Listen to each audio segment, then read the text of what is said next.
Bovine spongiform encephalopathy. First, let's talk about why is American food so bad? American food can be detrimental to health due to a combination of factors including high consumption of calories, saturated and trans fats, added sugars, and sodium, coupled with low intake of essential nutrients like vitamin D, calcium, potassium, and fiber. Additionally, the prevalence of ultra-processed foods in the American diet contributes to various health problems. Here's a more detailed breakdown. 1. High calorie, fat, and sugar intake. Excessive calories. Americans often consume more calories than their bodies need, leading to weight gain and obesity. Saturated and trans fats. These are often found in processed foods, fried foods, and some animal products. They can raise LDL cholesterol levels and increase the risk of heart disease. Added sugars.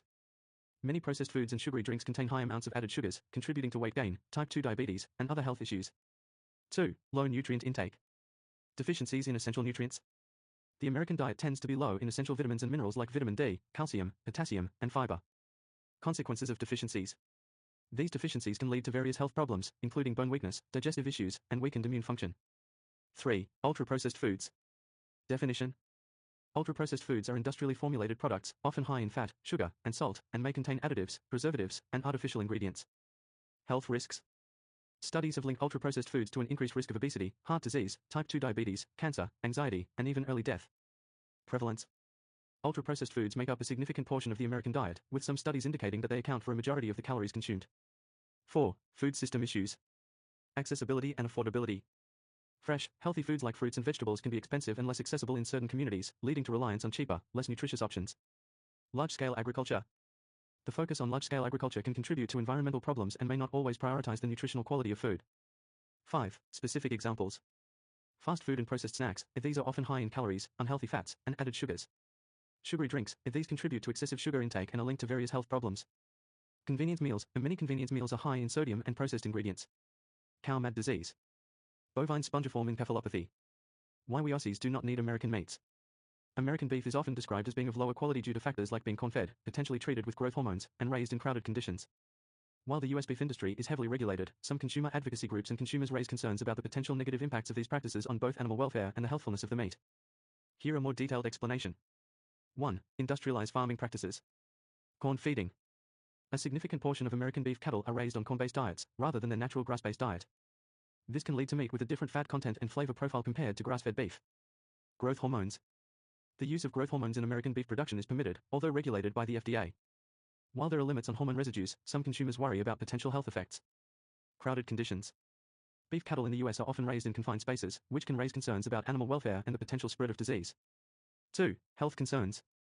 Fat content. Corn-fed beef tends to have a higher fat content, which can be a concern for those monitoring their fat intake.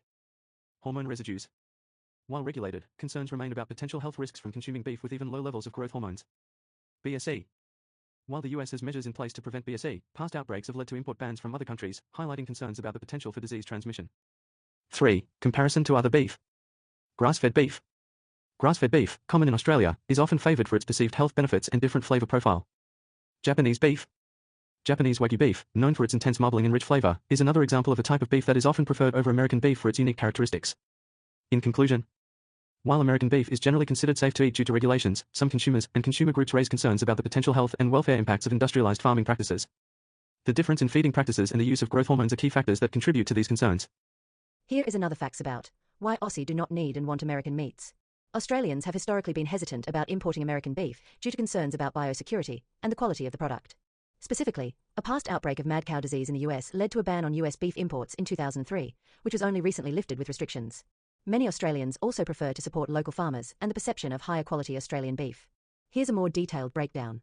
Biosecurity concerns. Australia has strict biosecurity protocols, and the 2003 mad cow disease outbreak in the US raised significant concerns about the potential for disease transmission through imported beef. While the ban was technically lifted in 2019, ongoing reviews have effectively prevented significant imports due to traceability concerns. Quality perceptions. Some argue that American beef, often grain-fed and processed with hormones and antibiotics, is perceived as lower quality than Australian grass-fed beef.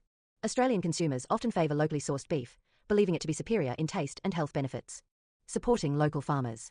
There's a strong sentiment among many Australians to support local farmers and the Australian agricultural industry.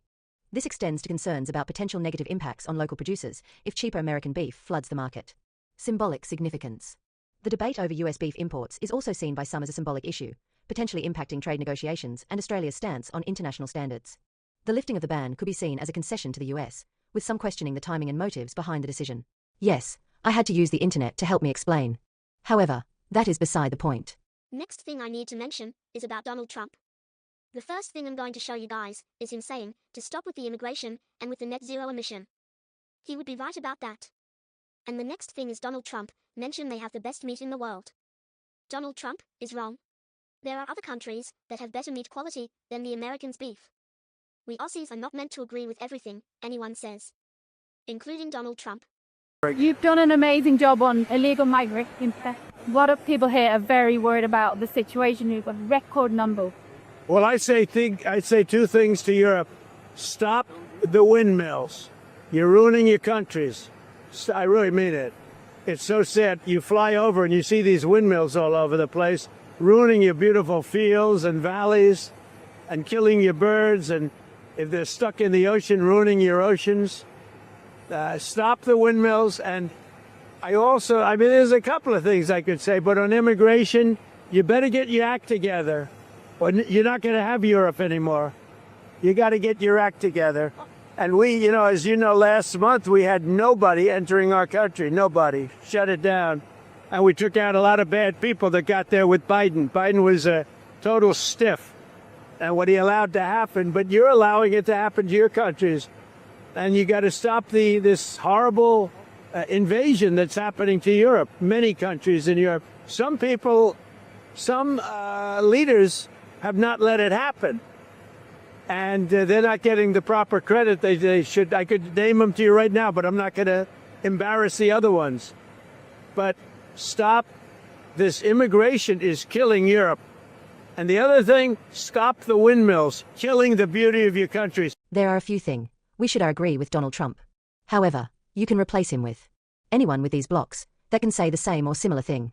But the first thing to clear up, first and foremost, is importing beef from America is not going to give our cattle mad cow disease over here. Okay, so you can't import the meat across and somehow cows out in the field catch it. Okay, it doesn't work that way, and that's not a risk that's on the table. And second thing is that it's not just beef from the US, okay? It's beef that's processed in the US that can be exported out to Australia. So this is cattle raised in America, it's cattle raised in Mexico, it's cattle raised in Canada, but then moved into America and processed in America before getting shipped out to Australia. The European Union won't take chicken from America. They won't take lobsters from America. They hate our beef because our beef is beautiful. To the European Union. Because American beef is considered the best in the world. There's no